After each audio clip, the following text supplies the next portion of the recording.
औरतें ध्यान दें, निंदा बुराई छोड़े और शुक्रवार के दिन इस व्रत को करें। साल की पहली एकादशी कब है? नोट कर ले सही डेट, सामग्री लिस्ट, पूजा विधि और व्रत नियम। हिंदू धर्म में प्रत्येक माह के शुक्ल पक्ष और कृष्ण पक्ष को एकादशी का व्रत रखा जाता है और विष्णु जी की पूजा की जाती है।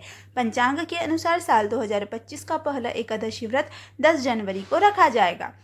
पुत्रदा एकादशी 2025 साल की पहली एकादशी कब है? नोट कर ले सही डेट, सामग्री लिस्ट, पूजा विधि और व्रत के नियम।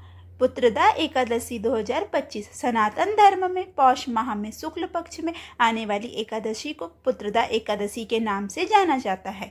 पुत्रदा एकादशी को वैकुंठ एकादशी भी कहा जाता है। इस दिन जगत के पालनहार श्री हरि विष्णु जी की पूजा आराधना का विशेष महत्व होता है। धार्मिक मान्यताओं के अनुसार पुत्रदा एकादशी का व्रत रखने से संतान से जुड़ी सभी समस्याएं दूर होती है और मनवांछित फलों की प्राप्ति होती है। यह भगवान विष्णु संग माता लक्ष्मी की पूजा आराधना का दिन है। दृक पंचांग के अनुसार जनवरी माह का पहला एकादशी व्रत 10 जनवरी को रखा जाएगा। आइए जानते हैं साल की पहली एकादशी यानी पुत्रदा एकादशी की सही तिथि, शुभ मुहूर्त, सामग्री लिस्ट, पूजा विधि और व्रत के नियम। कब है पौष पुत्रदा एकादशी? दृक पंचांग के अनुसार पौष माह शुक्ल पक्ष की एकादशी तिथि का आरंभ 9 जनवरी 2025 को दोपहर 12:22 पर होगा और अगले दिन 10 जनवरी 2025 को सुबह 10:19 पर समाप्त होगा। ऐसे में उदया तिथि के अनुसार 10 जनवरी 2025 दिन शुक्रवार को पौष पुत्रदा एकादशी का व्रत रखा जाएगा। पारण टाइमिंग 12 जनवरी 2025 को सुबह 7:15 से 11:21 तक द्वादशी तिथि में एकादशी व्रत का पारण करने का समय है। सामग्री लिस्ट: भगवान विष्णु और माता लक्ष्मी की प्रतिमा, छोटी चौकी, पीला कपड़ा, पीले फूल, पीले फल, तुलसी दल, पंचामृत, अक्षत, फूल, दीप, मिठाई समेत पूजा की सभी सामग्री एकत्रित कर ले। पूजा विधि: पौष माह शुक्ल पक्ष की पुत्रदा एकादशी को सुबह जल्दी उठे, स्नान आदि के बाद स्वच्छ कपड़े धारण करें। इसके बाद व्रत का संकल्प ले, मंदिर की साफ सफाई करें, एक छोटी चौकी पर पीला कपड़ा बिछाए, इस पर विष्णु जी और देवी लक्ष्मी की प्रतिमा स्थापित करें। विष्णु जी को गंगा जल से स्नान कराए और उन्हें नए वस्त्र अर्पित करें। अब विष्णु जी को फल, फूल, तुलसी दल समेत सभी पूजा सामग्री अर्पित करें। प्रतिमा के समक्ष दीपक जलाए और विष्णु जी की विधि विधान के साथ पूजा करें। भगवान विष्णु के मंत्रों का जाप करें और एकादशी व्रत कथा पढ़े। दिन भर उपवास रखें और अगले दिन सुबह सूर्योदय से पूर्व उठे। स्नान आदि के बाद स्वच्छ कपड़े पहने, ब्राह्मणों और जरूरतमंदों को अपनी क्षमता के अनुसार अन्न धन का दान दे। इसके बाद द्वादशी तिथि में व्रत का पारण करें। व्रत नियम: एकादशी व्रत के दिन चावल के सेवन की मनाही होती है। इस दिन तुलसी का पत्ता तोड़ने से बचना चाहिए। पुत्रदा एकादशी के दिन प्याज, लहसुन समेत किसी भी प्रकार के तामसिक भोजन का सेवन न करें। पुत्रदा एकादशी के दिन व्रती को अपशब्दों का इस्तेमाल नहीं करना चाहिए।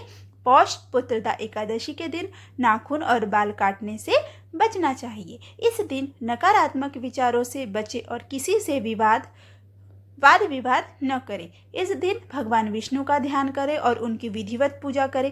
एकादशी की रात्रि में भगवान विष्णु का भजन कीर्तन भी कर सकते हैं।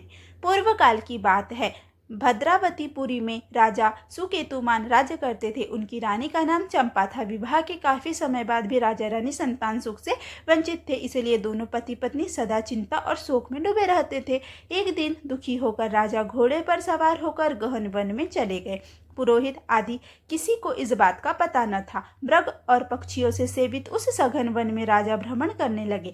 वन में राजा को एक सुंदर सरोवर के पास कुछ वेद पाठ करते हुए मुनि दिखाई पड़े। राजा मुनियों के पास पहुंचे और उन्हें प्रणाम किया। मुनियों ने बताया कि हम विश्वदेव हैं, यहाँ स्नान के लिए आए हैं। राजा ने उनसे अपनी संतानहीनता का दुख बताया और इसका उपचार भी पूछा। मुनियों ने राजा से कहा कि आपने बड़े ही शुभ दिन यह प्रश्न किया है। आज पौष शुक्ल एकादशी तिथि है। इसके बाद मुनियों के द्वारा बताई गई विधि से राजा ने पुत्रदा एकादशी का व्रत रखा। इस व्रत के पुण्य से रानी ने कुछ समय के बाद ही एक तेजस्वी पुत्र को जन्म दिया। बड़ा होकर राजा का यह पुत्र धर्मात्मा बना।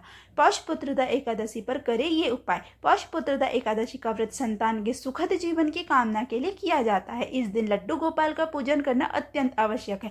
लड्डू गोपाल को पंचामृत से स्नान कराना चाहिए, जिससे संतान के जीवन में आने वाली सभी बाधाएं समाप्त होती है। एकादशी के दिन भगवान विष्णु के साथ तुलसी का पूजन भी अत्यंत शुभ माना जाता है, क्योंकि विष्णु को तुलसी बहुत प्रिय है और इससे उनकी कृपा प्राप्त होती है। पौष पुत्रदा एकादशी के अवसर पर तुलसी की जड़ में घी का दीपक जलाना चाहिए, जिससे बच्चों पर आने वाले संकट दूर होते हैं। यदि कोई दंपति लंबे समय से संतान की इच्छा रखता है तो उसे पौष पुत्रदा एकादशी के दिन तुलसी की माला से संतान प्राप्ति के लिए गोपाल मंत्र का जाप अवश्य करना चाहिए। यह मंत्र इस प्रकार है: ओम देवकी सुत गोविंद वासुदेव जगतपते देहि मे तनयम कृष्ण त्वामहं शरणं गतः। यदि संतान को नौकरी के क्षेत्र में लंबे समय से कठिनाइयों का सामना करना पड़ रहा है तो पौष पुत्रदा एकादशी के दिन भगवान विष्णु को खीर का भोग अर्पित करें और इस खीर में तुलसी के पत्ते अवश्य मिलाएं। पौष पुत्रदा एकादशी की संध्या को पीपल के वृक्ष की जड़ में जल अर्पित करें और घी का दीपक प्रज्वलित करें। इससे संतान के जीवन में सुख और समृद्धि का संचार होता है। यदि संतान किसी बीमारी से ग्रसित है तो पुत्रदा एकादशी के दिन विष्णु मंदिर में गेहूं या चावल चढ़ाएं और इसे बाद में गरीबों में वितरित करें। इसके पश्चात इसे दान में दे दें। उम्मीद है यह वीडियो आपको अच्छा लगा होगा। यदि यह वीडियो आपको अच्छा लगा हो तो प्लीज़ इस वीडियो को ज़्यादा से ज़्यादा अपने दोस्तों रिश्तेदारों में शेयर करें, वीडियो को लाइक करें, कमेंट में जय श्री विष्णु जरूर लिखें। धन्यवाद तथा चैनल को सब्सक्राइब करना ना भूलें।